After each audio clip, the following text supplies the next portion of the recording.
Filho amado. Amém. Amém. Louvado seja Deus. Amados, vamos ler a palavra do Senhor. Não sei se o irmão poderia colocar, primeiramente, um versículo só. Hebreus 12, 24. Hebreus 12, 24. Não sei se o irmão vai conseguir colocar na tela para nós, primeiro na revista corrigida. Você pode achar na sua Bíblia também. Está aqui? Está, né? Diz aqui, está falando de que nós nos achegamos tal e a Jesus, o mediador de uma nova aliança, e ao sangue da aspersão, que fala melhor do que o de Abel. Chegamos a Jesus e ao sangue da aspersão. Coloque agora, meu irmão, por gentileza, na King James. Diz assim: a Jesus, mediador de uma nova aliança, e ao sangue aspergido, que se expressa com mais veemência do que o sangue de Abel. O mesmo versículo agora na linguagem de hoje, contemporânea, só para ficar bem claro o texto para todos nós, na linguagem de hoje. Vocês chegaram até Jesus, que fez o novo acordo, ou seja, a nova aliança, e que espalhou o sangue que fala coisas muito melhores do que o sangue de Abel. Amém, amados? Pode assentar em nome de Jesus. A Bíblia tem uma riqueza na forma de se expressar. A mensagem em si é maravilhosa, é rica, é profunda, é transformadora, mas até mesmo a maneira de expressar, né? Há várias figuras de linguagem na Bíblia. Uma delas é essa que nós estamos vendo aqui, que quando estudamos, literatura, a gente aprende que é a personificação de alguma coisa, também chamado de prosopopeia, algo que não tem vida, a gente dá vida a ela fala alguma coisa falando, né? Ou algo que é apenas abstrato e a gente expressa dizendo que aquilo falou, algo falou. A Bíblia, por exemplo, diz que a natureza fala, os rios batem palmas, uma noite faz declaração a outra noite, não é? São coisas que falam, mas nós sabemos de duas coisas importantes que falam: a cruz e o sangue. E hoje eu quero me ater sobre esse aspecto. O sangue fala. Você pode dizer, o sangue fala?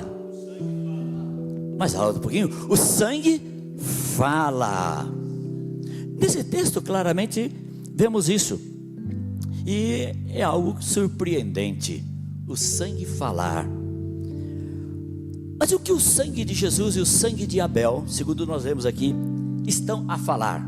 O que estão a nos dizer? Por certo que, pensando na questão de Abel, todos conhecemos a história dele. Você conhece a história de Abel e Caim, não é? Um dia eles dois resolveram oferecer um culto a Deus, e foram. E diz a palavra que o Caim levou ao Senhor uma oferta dos frutos da terra. Uma oferta dos frutos da terra. Não especifica nada, é algo assim aleatório. Alguma coisa ele levou, talvez fosse da produção da lavoura dele.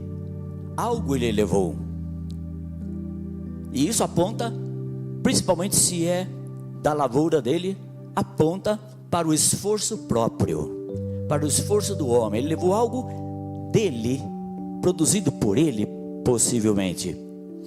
Agora, o Abel, diz o texto, levou as das primícias do seu rebanho. É algo muito diferente, tem uma qualidade, tem um propósito, tem uma escolha, e essa oferta dele aponta para Cristo Jesus. Aí Caim, então, tomado de inveja, traiçoeiramente foi e matou o irmão. Aí o pai, Deus nosso pai, foi ter com ele e pergunta: onde está o teu irmão?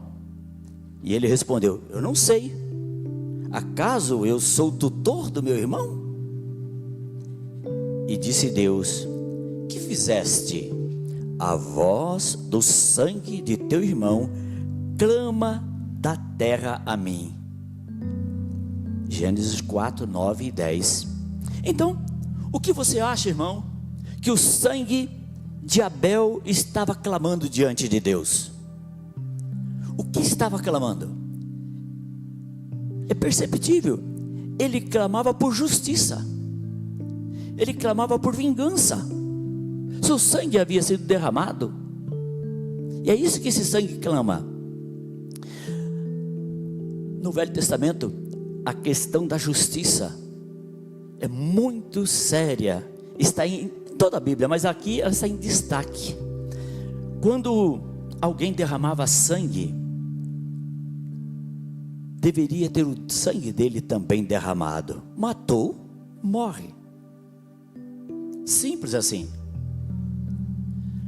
Então uma pessoa poderia eventualmente matar outro sem querer matar, acidentalmente, ou por imperícia. Está fazendo alguma coisa, mas não sabe trabalhar direito, fazer direito as coisas, e acaba ferindo quem está ajudando. Pode ser também que a pessoa seja um descuidado, dirige, hoje em dia, dirigindo em alta velocidade ou acima do limite, bate, mata alguém. Ele não queria matar, então nós chamamos isso lá fora, não é? O ordenamento jurídico chama isso de crimes culposos, quando a pessoa não tem a vontade de matar, diferente do doloso, que a pessoa quer e deseja mesmo matar, decidiu matar, tem tempo para pensar e pensa e decide, vai lá e mata. Então o que acontecia? A pessoa matou alguém, não se sabia em princípio se era doloso, se era culposo. Então o melhor fazer é dar no pé. E a pessoa ia para onde? Deus havia instituído a cidade refúgio, logo na divisão da terra que o Senhor havia dado ao povo quando vieram do Egito. Ele estabeleceu que devia haver cidades estratégicas que facilitassem as pessoas se locomoverem, correrem até chegar a esse lugar, essa cidade. Ali eles ficavam, até que se decidisse se era culposo ou não. Se fosse culposo, se fosse doloso, então, se entendessem as autoridades assim, era tirado de lá e morreria. Mas se era culposo, ele permaneceria lá, não podia sair, porque o vingador de sangue podia a qualquer momento encontrá-lo e matá-lo. Então ele permanecia até que o sumo sacerdote que estivesse em exercício morresse. Quando ele morria, a pessoa então estava liberada, podia sair e voltar para sua casa, e o vingador não podia mais pôr a mão nele. Uma notícia maravilhosa, meus amados, que essa figura mostra para nós, que nos dá, é que o nosso sumo sacerdote já morreu, e ele foi e entrou na presença do Pai, no Santo dos Santos, com o próprio sangue dele. Aleluia! Então agora, o que o sangue de Jesus está falando? Aqui o texto diz que o sangue de Jesus fala de maneira muito melhor, muito mais ampla do que o de Abel. O de Abel fala de justiça, e o sangue de Jesus de que está falando? O sangue de Jesus fala de perdão. Perdão, é isso que o sangue de Jesus fala. Lá na cruz, o sangue dele foi derramado. Quando colocaram aquela coroa de espinho, o sangue desceu. Quando furaram as suas mãos, os seus pés com aqueles cravos, o sangue jorrou. Quando surraram o nosso Senhor com aqueles chicotes que cortavam, dilaceravam as suas carnes, o sangue jorrou. Mas o que ele disse lá no alto da cruz? Pai, perdoa-os, porque eles não sabem o que fazem. O sangue de Jesus fala de perdão. Mas eu gostaria de chamar a tua atenção, amado, para o versículo seguinte. Se você tiver com sua Bíblia aberta, amém. Senão eu vou ler aqui agora mesmo. O versículo seguinte, o 24, ou aliás o 25 diz: tende cuidado, não recuseis ao que fala. Veja, estava se falando, o versículo anterior falando de o sangue fala. E aqui vem e diz: tenha cuidado, não despreze, não recuse o que fala. O que fala então aqui dentro desse texto é o sangue, é ele que está falando. Nós precisamos, amados, aprender a ouvir o sangue de Cristo. Precisamos aprender a ouvir o sangue de Cristo. Hoje, você só deve participar da ceia do Senhor ouvindo o sangue. Ele nos diz que somos perdoados. Ele nos diz que não há mais condenação, que somos justos pela fé. Porque Deus pegou a minha injustiça e a sua e colocou sobre Jesus, e pegou a justiça dele e colocou sobre mim, sobre nós. Então nós precisamos ser cuidadosos para não recusar ao que fala. A nova aliança é sobre isso, o perdão dos pecados.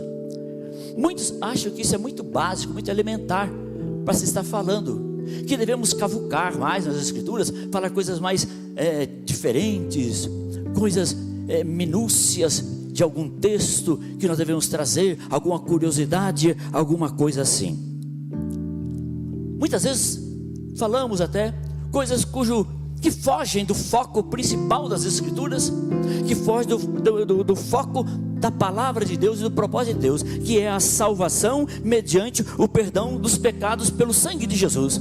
Aliás, tem pregador que eu já ouvi muitas e muitas vezes e nunca ouvi falar da parte dele sobre o sangue. Duas coisas que são muito, muito omitidas no meio do povo de Deus: o sangue de Cristo, a obra da cruz.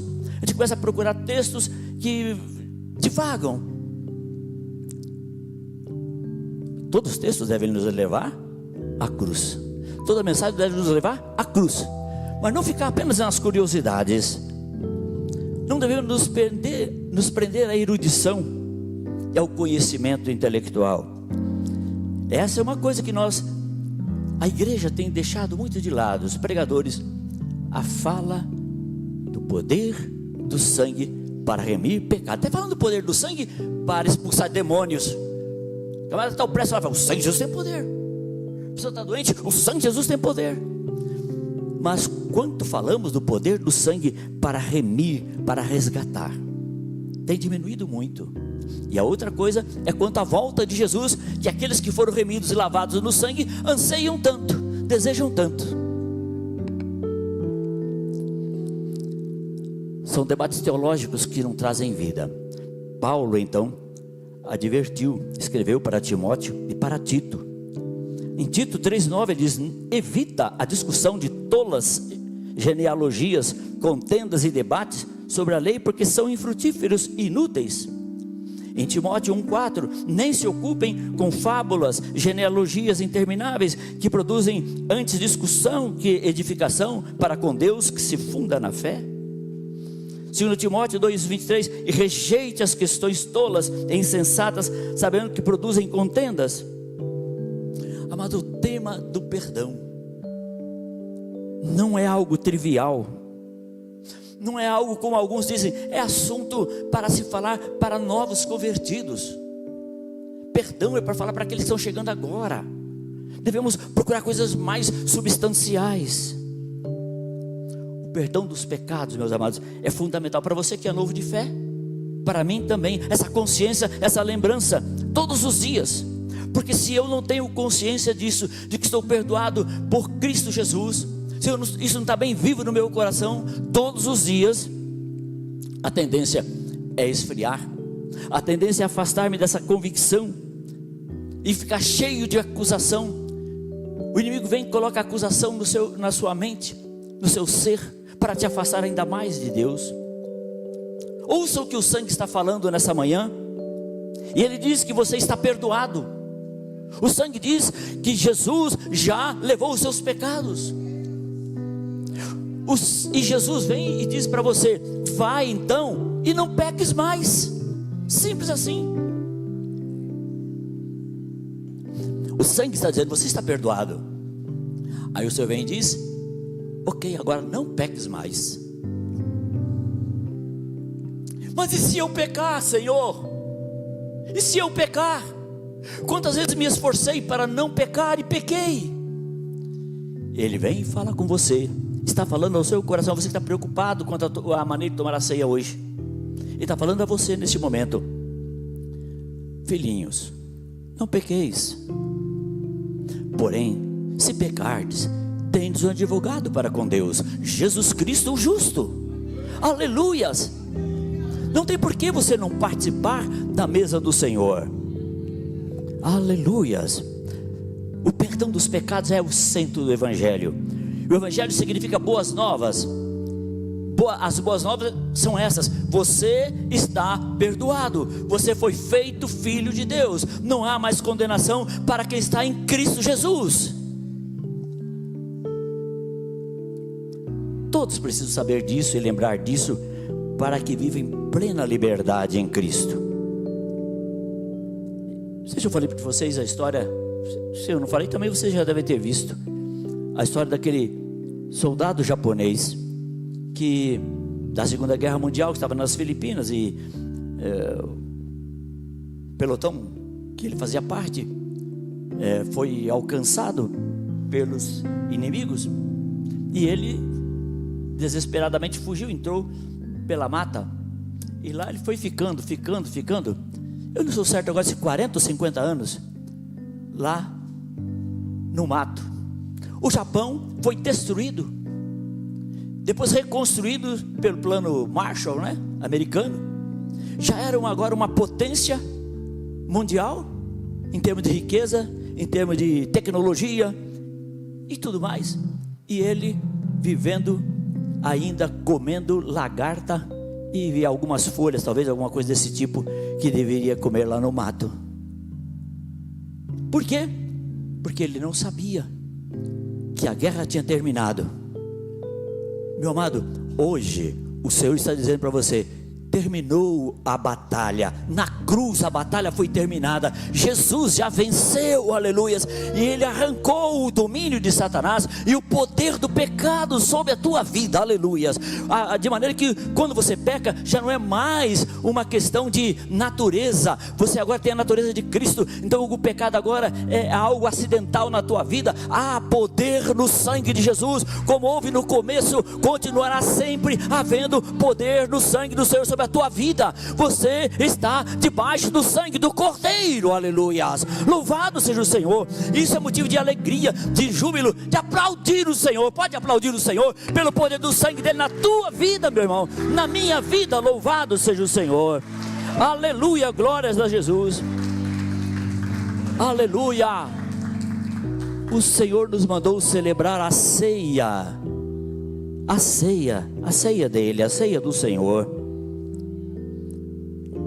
em lembrança de quem? Que ele diz? Em lembrança de mim. Sim ou não? Em memória de mim. Quando nós participamos da ceia, estamos lembrando de Cristo Jesus e do sangue da nova aliança derramado no Calvário, aleluias. Mas o que nós vemos muitas vezes são as pessoas se lembrando não do sangue, não da aliança, mas lembrando do pecado, lembrando dos malfeitos. E quanto mais se lembram do pecado, mais abaladas elas se sentem, mais abaladas elas ficam. O texto de 1 Coríntios capítulo 11, 27 é muitas vezes mal compreendido. Diz lá: qualquer que comer o pão ou beber o cálice do Senhor indignamente será culpado do corpo e do sangue do Senhor. O texto não está tratando de outra coisa que não da forma como os irmãos ceavam. Não está falando de pecados que eventualmente tivessem cometidos. Ele diz a partir do verso 29: quando vocês se reúnem, não é a ceia do Senhor que vocês comem, porque quando vão comer, cada um se adianta para tomar a sua própria refeição, e assim, enquanto uns ficam com fome, outros chegam até a ficar bêbados. Será que vocês não têm as suas próprias casas onde podem comer e beber? Ou será que preferem desprezar a igreja? Essa versão aqui é maravilhosa. Será que você prefere desprezar a igreja de Deus e envergonhar os que são pobres? Presta atenção então, amados. Desprezar a igreja e envergonhar os irmãos pobres. A igreja é o corpo de Cristo. Não sabendo discernir isso, entender que nós somos o corpo de Cristo, é o problema. É o que está sendo apontado aqui nesse texto. Não está falando de pecado. No verso 28 diz: portanto, antes de comer do pão ou beber do cálice, cada um deve examinar sua consciência. Se alguém come do pão ou bebe do cálice sem reconhecer que se trata do corpo do Senhor, come e bebe para o seu próprio castigo. Então nós temos duas coisas aqui. Primeiro, discernir o corpo significa entender que o pão é representativo do corpo de Jesus, e o cálice, o sangue do Senhor. Segundo, reconhecer que os nossos irmãos também fazem parte do corpo dele, como eu. São duas coisas: o pão representando, e nós que somos a igreja, o corpo de Cristo. Não reconhecer isso era o problema da igreja de Corinto. Quando nós agimos com um irmão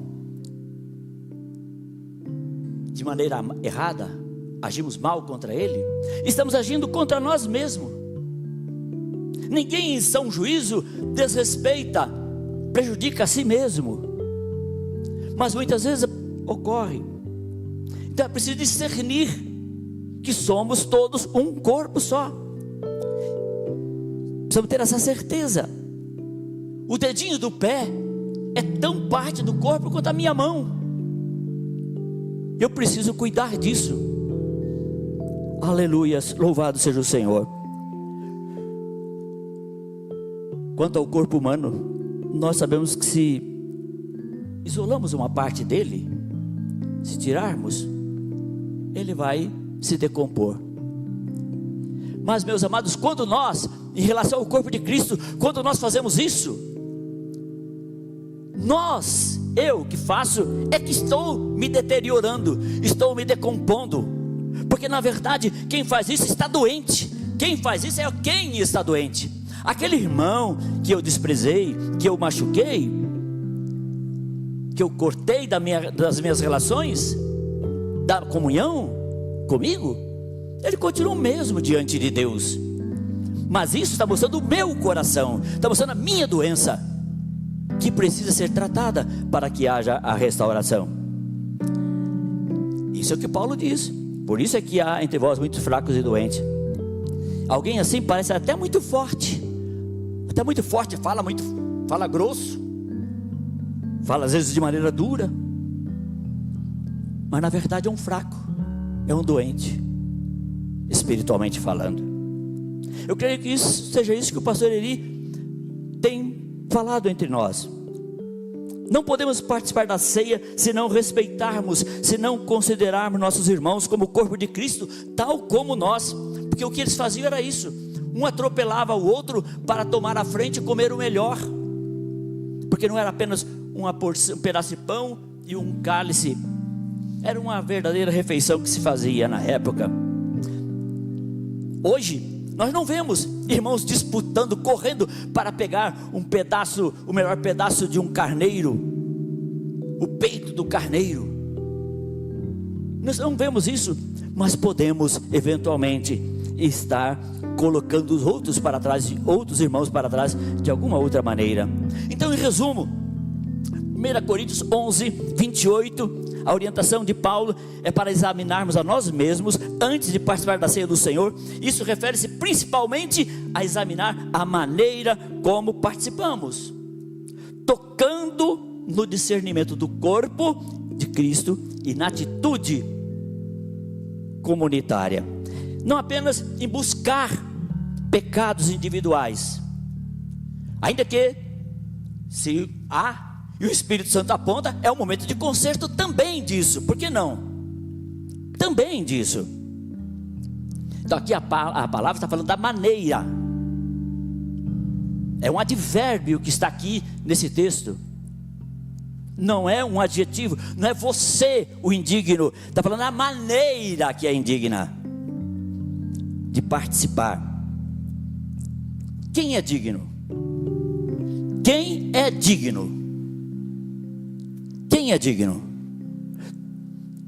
As pessoas às vezes pensam que não pode tomar a ceia porque pecaram.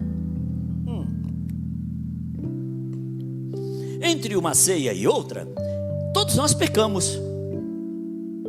Eu pequei, tenho certeza. Se alguém de vocês não pecou, pode atirar pedra. Pode atirar pedra. Só que o que acontece, amados, é o seguinte: chega na hora da ceia,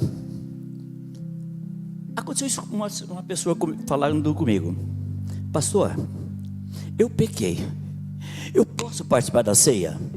Eu disse: você se arrependeu? Você pediu perdão a Jesus? Pedi. Você acredita que Ele perdoa nossos pecados? Sim, acredito. Então toma a ceia. Mas pastor, foi hoje que eu fiz isso, e está queimando na minha consciência isso. Como é que eu faço? Olha, esse é o problema, percebe? Se você pegou logo depois da ceia passada, quando chegou aqui nessa, você já esqueceu o que você fez. Mas eu quero lembrar você: o tempo, passar do tempo, não encobre pecados, não tira pecado. O que tira pecado é o sangue de Jesus. As pessoas esquecem. E então, quantas vezes a pessoa hoje não participa da ceia, não participa hoje, mas deixa passar, na próxima ele não lembra mais o que ele fez, e aí ele toma. Não mudou de vida, não confessou, continua tudo do mesmo jeito, continua tudo igual, mas ele vai participar. Então é uma questão de reconhecimento. Aleluias. Essa mentalidade de que só o digno pode participar da ceia produz crentes, produz incrédulos, crentes incrédulos, cristãos incrédulos, ou presunçosos. O incrédulo, ele fala: não posso participar, pequei, não posso, eu não posso. O que ele está fazendo? Ele está duvidando do poder do sangue de Jesus. A palavra diz que o Senhor nos purifica de todo o pecado, mas ele está dizendo: eu não posso, eu não sinto que estou perdoado, que estou lavado no sangue. E o presunçoso fala: eu posso, eu não pequei que nesses outros pecadores que estão por aí.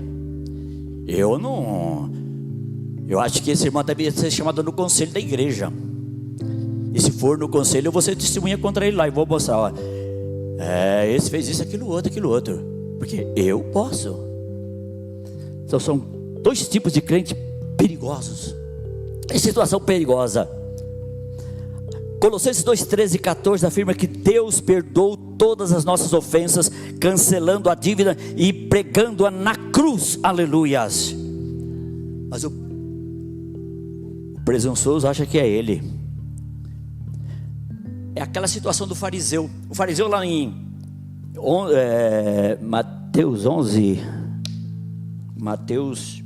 Lucas 18, 11. Diz assim: o fariseu orava em pé, dizendo consigo mesmo: ó Deus, graças te dou, porque não sou como os demais homens, roubadores, injustos e adúlteros, nem ainda como este publicano. Eles não podem cear, eu posso. Jejuo 2 vezes na semana e dou os dízimos de tudo quanto possuo.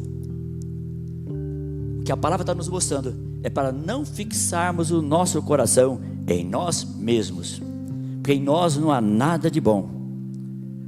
Olha o que a letra da harpa, do hino da harpa cristã diz: olhai para o Cordeiro de Deus, olhai para o Cordeiro de Deus, porque só Ele pode do teu pecado salvar.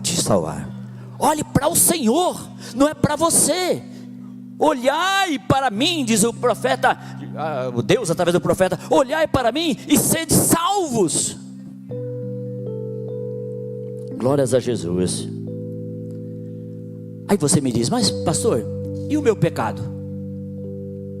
Eu faço de conta que não pequei? Faço de conta que não aconteceu nada? Não é uma questão de fazer de conta, meu irmão. Não é uma questão de fazer de conta que não aconteceu. É uma questão de fé, de assumir que Cristo Jesus já te perdoou, e você tomar posse disso, porque Ele é fiel e verdadeiro, porque Ele não nega a sua palavra.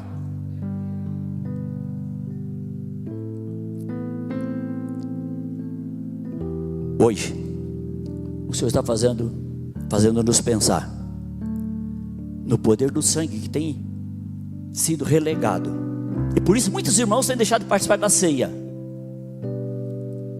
e quem sabe gerado essa situação triste, de se afastar, de se esfriar da presença de Deus. É necessário arrependimento sincero, sim, todas as vezes que pecamos, é necessário, mas sempre teremos à disposição o sangue de Jesus. Você está ouvindo agora, meu amado, a voz do sangue do Senhor falando ao teu coração? Eu te remi, eu te lavei, tu és meu filho, hoje te gerei. Você pode perceber a voz de Deus dizendo isso? Dos teus pecados eu não me lembro mais. Ou você vai continuar insistindo: não, mas o pecado foi muito grave, foi muito sério. Para Jesus não há tamanho, Ele te perdoa, Ele está pronto a perdoar. Já perdoou. É uma questão de você aceitar o que Ele fez. O sangue já foi derramado, o poder dele já foi manifesto. Participe da ceia, meu irmão, e não carregue o peso da condenação. O Espírito Santo está dizendo para você: nenhuma condenação há para os que estão em Cristo Jesus. O nosso grupo vai louvar o Senhor, mas eu gostaria, enquanto eles estão vindo para cá, somente lembrar uma coisa, amados. Infelizmente, a ceia do Senhor se tornou num instrumento de opressão. Muitas pessoas vêm para a ceia opressa, vem para o culto, a ceia opressa, vem debaixo de condenação, vem envergonhados, sentam-se aqui no momento da ceia, saem, porque não querem demonstrar que não estão participando.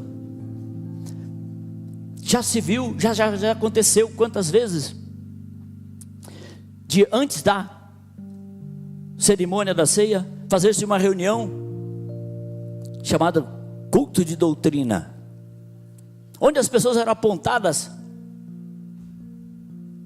você não poderá participar da ceia porque você fez isso, expostas, e depois afastadas da comunhão. A ceia é festa, irmãos. A ceia é notícia das boas novas. Você está perdoado, o teu nome está no livro da vida. Você agora é uma pessoa nova em Cristo Jesus. Aleluia. A ceia é festa, é celebração. Do mesmo jeito como transformaram a oração e a pregação da palavra, ou a leitura da palavra, instrumento de tortura. Porque por aí afora você sabe que não existe isso ainda. Vou lá o sacerdote, confesso o meu pecado, e ele fala: então você vai fazer tantas vezes essa oração. e vai, eventualmente, uma segunda penitência, ou para outra pessoa poderia dizer: e você vai ler tantas vezes esse capítulo da Bíblia. Ora, a oração e a palavra são instrumentos de Deus para a nossa comunhão com Ele. Falamos com Ele, Ele fala conosco, nós nos regozijamos na presença do Senhor, nós somos dirigidos por Ele, somos edificados, somos restaurados, somos curados. Nós temos consciência da vida que Ele nos deu. Mas a pessoa vê aquilo ali, faz aquilo ali para pagar. Aqui se torna um instrumento de tortura. A palavra de Deus, a notícia de Deus para você hoje: você está livre pelo poder do sangue de Jesus, aleluias. Eu gostaria que você ficasse em pé para cantar essa canção com os nossos irmãos. Teu sangue leva-me além, a todas as alturas, onde ouço a tua voz, fala de tua justiça pela minha vida. Jesus, esse é o teu sangue.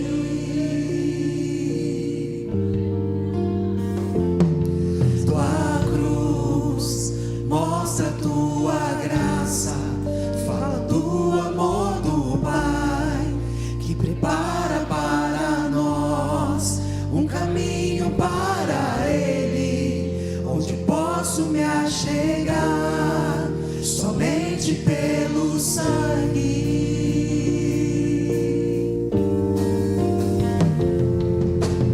E nos lava dos pecados.